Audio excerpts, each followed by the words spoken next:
The Benin-Akure War of 1818 was a pivotal conflict in the pre-colonial history of what is now Nigeria. It was not a mere skirmish, but a calculated military campaign born from a challenge to the political and spiritual authority of the Benin Empire, one of the most powerful states in West Africa. This is the story of that war. In the year of our Lord 1818, during the long Paraceous dry season, when the Harmattan winds had relinquished their hold and the sun reigned with a brutal, unimpeded intensity, a deliberate affront was delivered to the court of the Oba of Benin. The new Oba, Osenwede, heir to a dynasty that traced its lineage to the golden age of Oba the Great, was in the process of consolidating his power. It was a vulnerable period for any monarch, a time when tributary chiefs and subject kingdoms would watch closely, like crocodiles observing a riverbank, for any sign of weakness. The envoy from Akure arrived not with the humble deference of a vassal, but with the cautious arrogance of an emissary testing boundaries. The Deji of Akure, emboldened by distance and perhaps by whispered counsel from internal rivals to the new Oba, had chosen this moment to redefine his relationship with the empire. The tribute presented was an orchestrated insult: a few baskets of yams, visibly smaller and fewer than the customary amount, a handful of kola nuts, and a single aged slave whose frail body spoke of a life already spent. There was no presentation of the symbolic royal cloth, no offering of ivory or coral beads, none of the fine bronze work that acknowledged Benin's cultural and artistic supremacy. The silence in the Uga, the royal courtyard, was profound. The high chiefs, the Uzama, stood as still as the carved wooden pillars that supported the palace veranda. The air, usually fragrant with the scent of iwu and the smoke of sacred fires, grew heavy with tension. Oba Osenwede, a young man whose face was schooled in the royal mask of imperturbability, regarded the meager offering.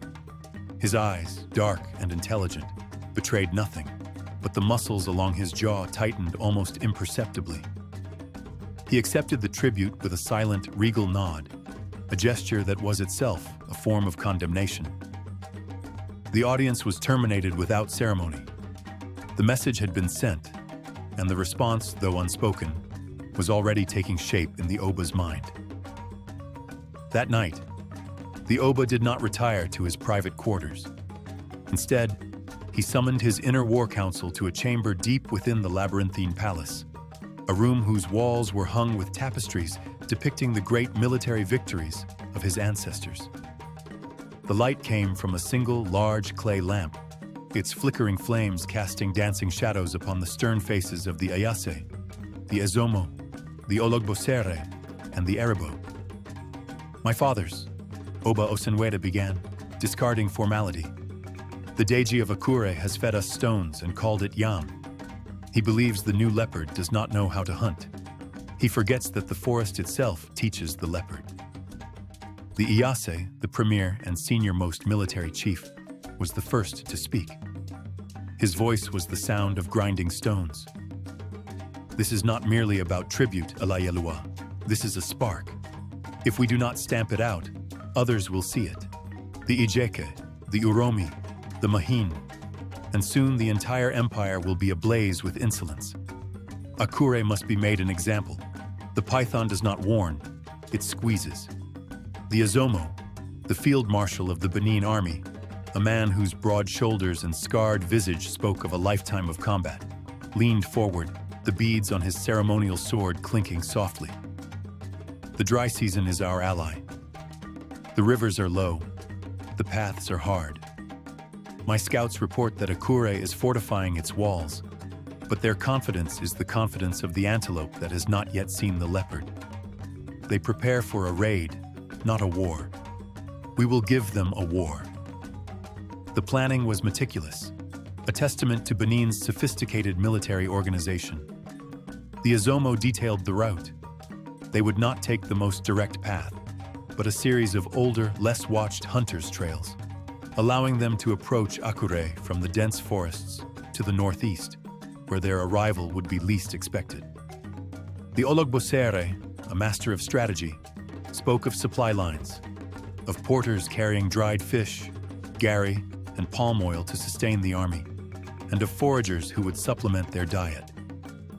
The Aribo, responsible for logistics, calculated the number of arrows, the replacement shafts for spears, the reserves of shields made of elephant hide.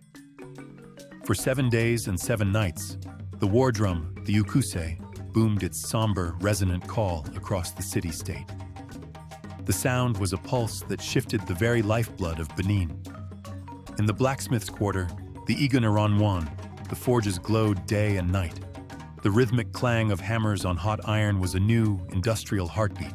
Master smiths, their bodies sheened in sweat, crafted not the benign tools of agriculture, but weapons of terrible beauty and efficiency. The long, leaf-shaped ebon swords for ceremonial display, the shorter, brutally practical ada for close-quarter stabbing, and the heavy, barbed spears designed to tear cruelly upon withdrawal. The Oba performed the necessary rituals at the altars of his ancestors, seeking the blessing of Oba Eware and the war god, Olokun.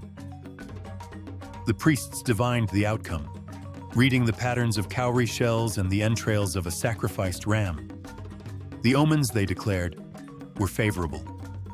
The gods and ancestors would march with the army. The Benin army that assembled at the city's edge was a sight to instill both awe and terror.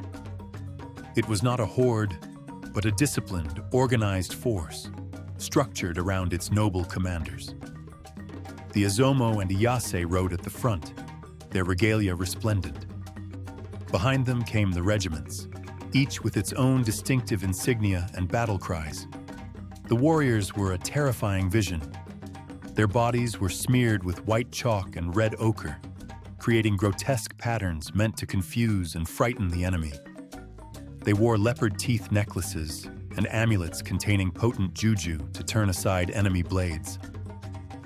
Some wore helmets crafted from gourds or woven basketry, adorned with animal horns and feathers. They moved not with the chaotic noise of a mob, but with the purposeful, grim silence of a force that knew its own power. The only sounds were the rhythmic tramp of thousands of feet, the clatter of weapons, the occasional snort of a war horse, and the sharp commands of the unit leaders. The scouts, the true unsung heroes of the campaign, moved like ghosts far ahead of the main column.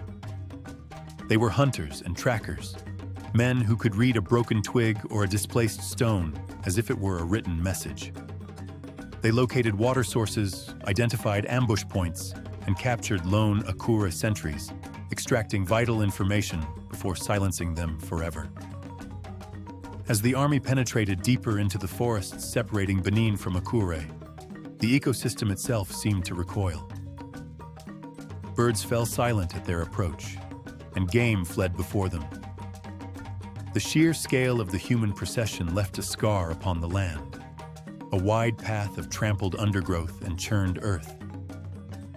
At night, the camp was a city of fireflies, each cooking fire a pinprick of light in the immense darkness of the wilderness.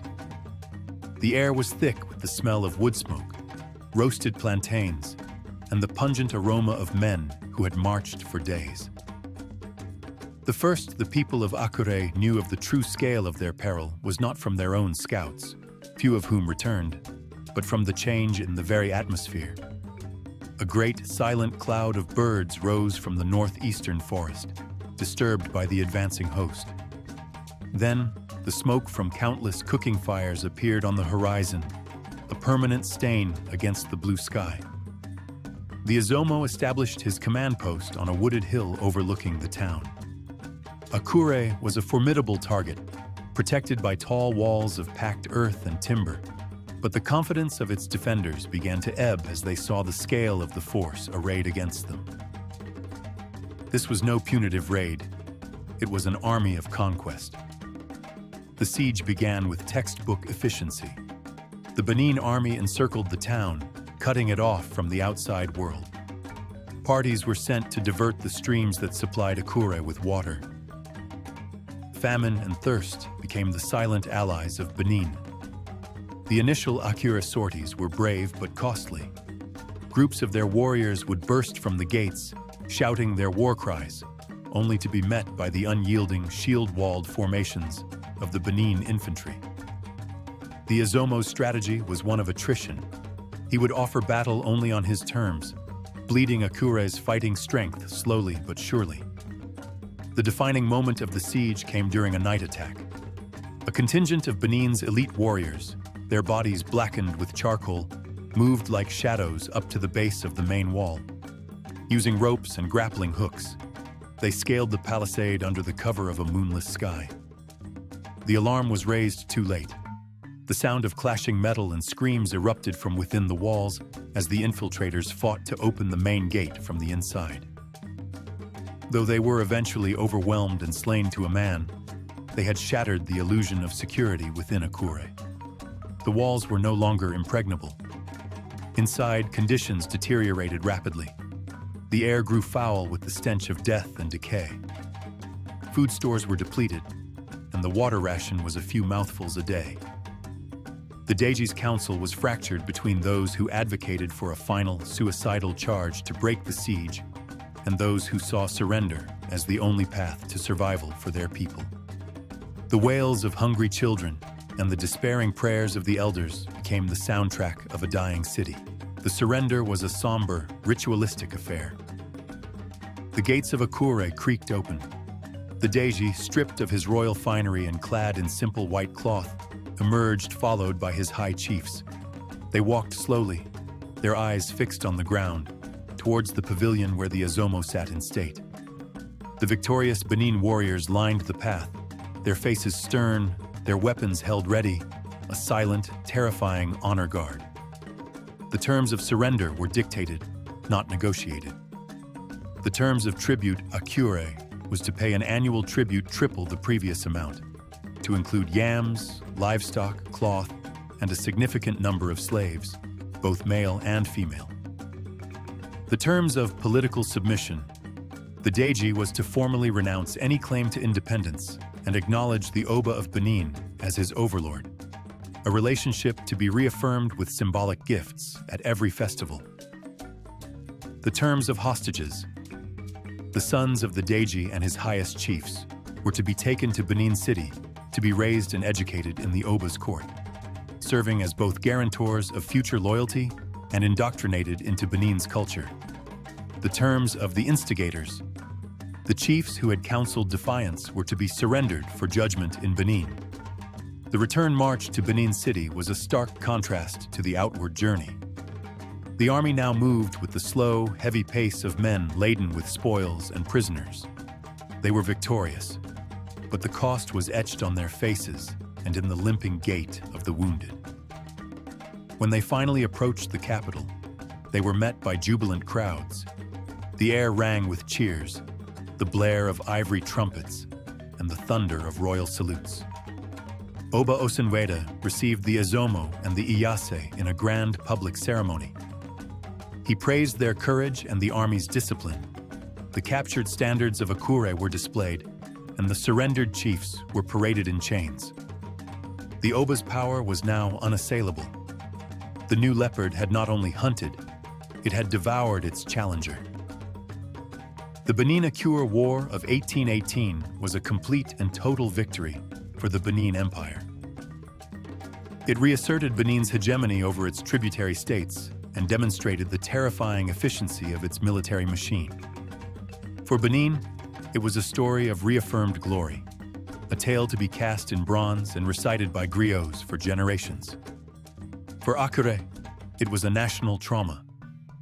The city was left broken, impoverished, and humiliated. A generation of its young men were gone, its pride shattered, and its autonomy severely curtailed. The memory of the siege, of the starvation, and the sight of Benin warriors on their walls became a deep cultural scar, a bitter harvest sown from the seeds of defiance. The war proved that the power of the Oba of Benin, when challenged, would be enforced not just with political will, but with the disciplined might of the leopard's claws. The season of iron rain had passed, but the land would forever remember its taste. Thank you for watching.